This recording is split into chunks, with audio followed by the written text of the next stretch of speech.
But when you came home, Harriet was about 3 years of age. He didn't know when she got a tooth. He didn't know when she walked. He didn't know just what I had been writing to him. But Bernie, you were not overseas. You were down south. Ironically, the thing that kept me from going overseas was I had a bad hay fever attack, and I ended up in the hospital.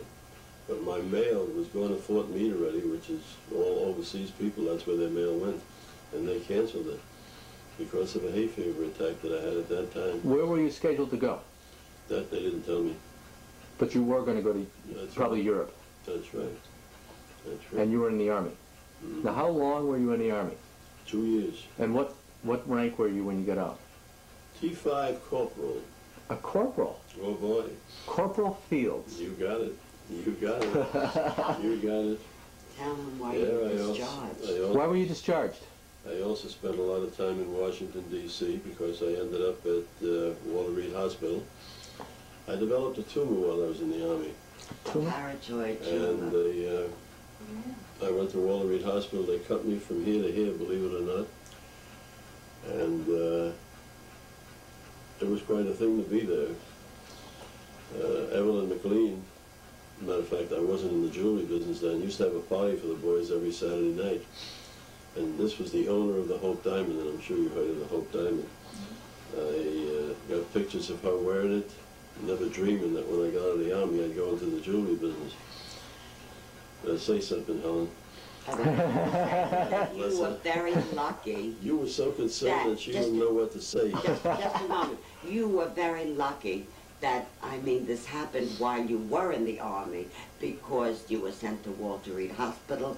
You had the finest surgeons that worked on you, and for how many years afterwards they checked with you?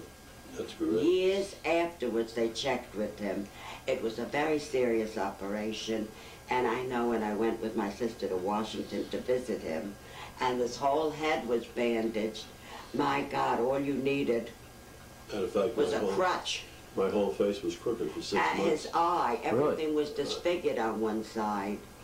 And I was very fortunate that I got back to normal, because I was afraid of going off. Thank God. And that's one history. eye, I had to close with my hand, paralyzed this whole side of my face, and I was just fortunate that the doctor was very, very good. And that you ought to tell Ken, when you were discharged, how you went about that. When you came home. Was there something special about that? When you were discharged and you came home. I just didn't tell anybody I was being discharged, and I told everybody to be at the house. I was being shipped to another Army place, and my mother was down in the street waiting for me, and she saw me. I met a friend down at Grand Central with a suit of clothes, got rid of my Army clothes, and I came home as a civilian. Nobody knew that. My mother passed out right in the street. That was a cute trick. That's right. Nobody knew. I didn't know. Right. That's interesting. Going back to when I was in the shoe business in Hempstead, I made some very nice friendships with people in the jewelry business. Okay, that's prior. I'm trying to bring out a point. Okay, prior to the Army. Correct. Okay. When I worked in Hempstead for Miles Shoes, we became very, very friendly. When I got out of the Army, they approached me to come to work for them. I was a district manager for Miles. I was making better than $200 a week in those days, which was a lot of money. Yeah. My friends talked me into going into the jewelry business at $75 a week, with the promise that they would set me up in business in the very near future. My mother thought I was insane, giving up a $200 job. For some stupid reason, I did it. Thank God it didn't work out the way it was supposed to, because if I had gone into business with them, I would have had 4 partners, and I would have ended up with nothing. As a matter of fact, one of my partners would have been the boss's brother-in-law. And 6 months after I found the store in Middletown, the boss's brother-in-law stole $10,000 from the store. He had a disease, the horses, so that would have been my partner. God was so good. Amen. I found an angel. Actually, when I was with them less than a year, they started looking for a store to put me into. Fortunately, we didn't find one. Matter of fact, Jackson Heights was one place that was very active in those days. They did eventually open a store there, and that's the store where the brother-in-law stole the 10 grand, and eventually they closed that store. But I found a wholesale jeweler that I was very close with, and I had $2,000. I turned in insurance, but that's all I had. And this gentleman, Phil Polisher, God rest his soul, made out a check for the full amount of $18,750 is what I paid for the store, lock, stock, and barrel. And I paid him back slowly with interest, at a fair interest of 6%, which was very fair. And you know where we are today, so God was good. Yeah. Many a time when I got to Middletown that I walked the streets to borrow $100 to pay a note. Came up in a borrowed car. Matter of fact, my old boss, one of them, was the nicest man that ever lived. Gave me a car and says, Bernie, when you can pay for it, you'll pay for it. Gave me a 46 Plymouth, which I used for quite a while, as long as I needed, until I could afford another car. We lived in an apartment when we got here. I was afraid to buy a house. Number one, I didn't have any money. You were living at the Y for 3 months. Until we found a place to live for our family.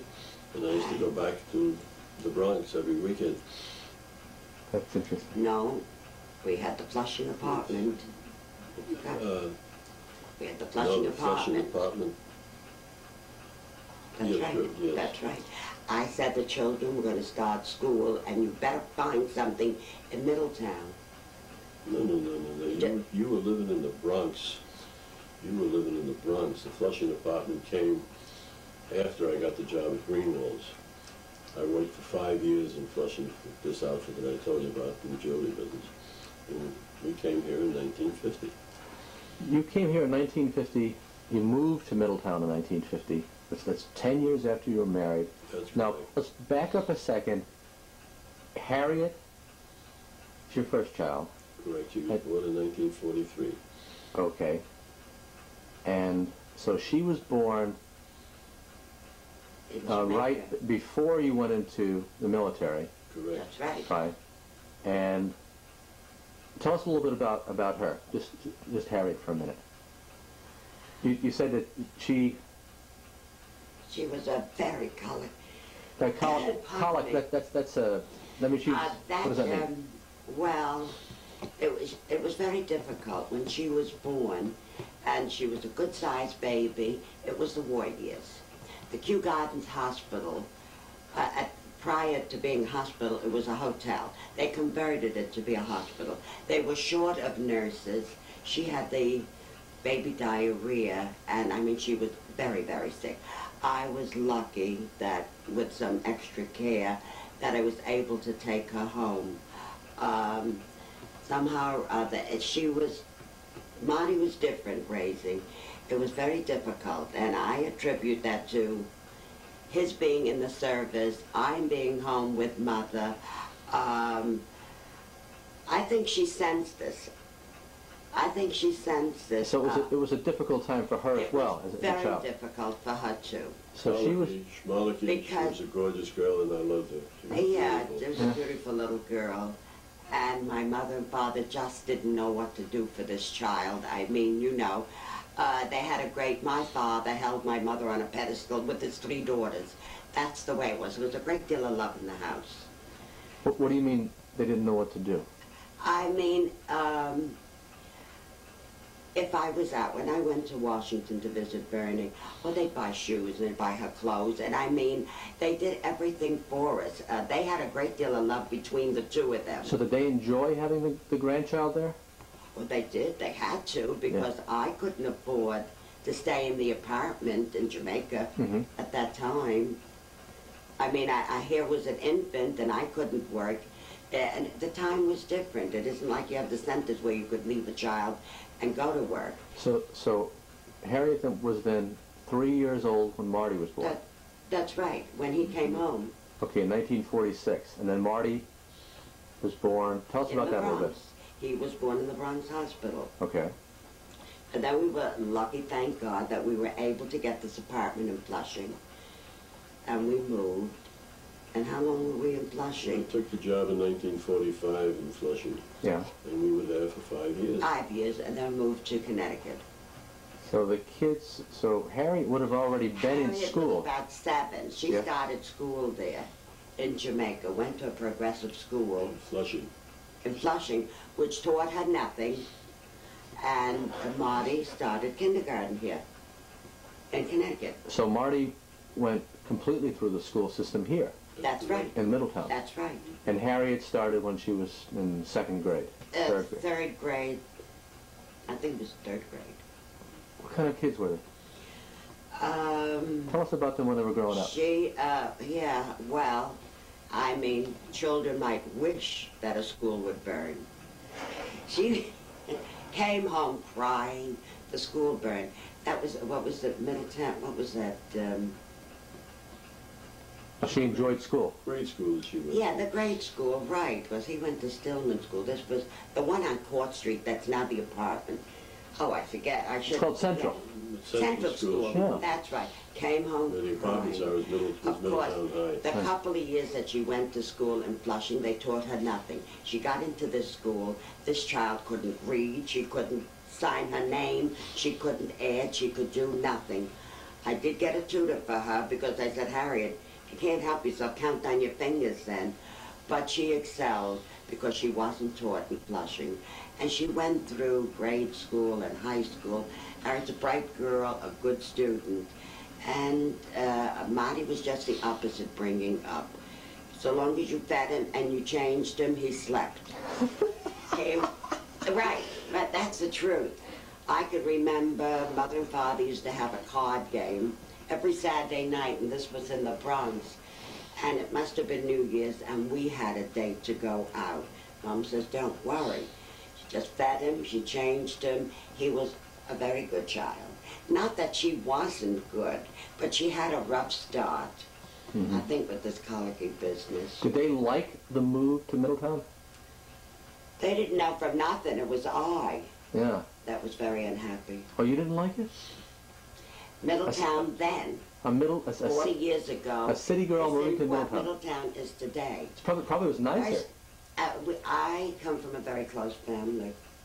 I missed my family. I had nobody up here, didn't know anyone. Were the people friendly to you?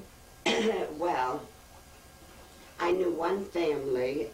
No, I wouldn't say friendly, really. I didn't know anybody. I said, where is everybody? We got that apartment on Pearl Street. I thought it was a hole in the wall. I mean, what I left in New York was no comparison. It was this great big apartment, a foyer, kitchen, dinette. Here I am crammed with that. We put a piece of furniture in front of the fireplace. But, okay, he said, he kept saying, look at that Main Street. It was very difficult to find apartments in those days. If you had children or animals, I mean... it took 3 months. Really? Then I lived in Hawaii.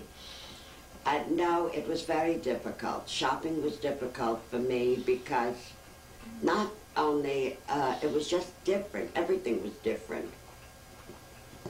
Come from a Jewish area. I came here and I did a lot of shopping at Public Market. Well, I didn't know, and I mean, I was used to bagels and lox. I saw rabbits hanging. I don't know. P.S. I mean, I didn't say anything. I didn't complain. But everything was on my Alice, you didn't hands. complain. Did she complain a lot? Everything was on my hands. For about 14 years, I went to Dr. Schwartz because it was partially nerves and partially whatever it was. I wasn't happy, and he kept saying, look at that Main Street. Christmas, I loved in